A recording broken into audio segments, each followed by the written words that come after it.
In this video, I will be showing you how to auto-generate a thumbnail on Canva. Let's get started. From the Canva home screen, I navigate up to the top left corner and click on the Create a Design button. This opens up a menu with various formats and popular dimensions. Under the Frequently Used section, I locate YouTube thumbnail with the standard 1280 by 720 pixel dimensions and click on it. A new tab opens up displaying a blank canvas ready for my design.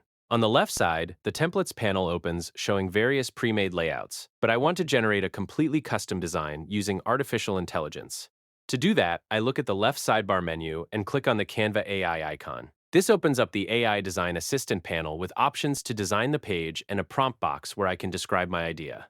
In the prompt field at the bottom, I enter a detailed description of the thumbnail I want to generate. I specify a high-resolution, vibrant YouTube thumbnail featuring an excited young professional on the right side, along with bold, bright yellow 3D text reading Canva tutorials on the left, set against a modern, glowing computer desk setup with cinematic lighting. Once my prompt is entered, I click the arrow button to begin generating.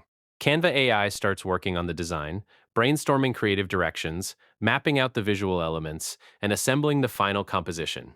In just a few moments, the entire thumbnail is generated and placed directly onto the canvas, perfectly matching the prompt with the expressive portrait and vibrant title text. Finally, I click the collapse arrow on the panel divider to hide the sidebar and view the complete thumbnail design clearly. And there you have it. That's the complete process of how to auto-generate thumbnail on Canva.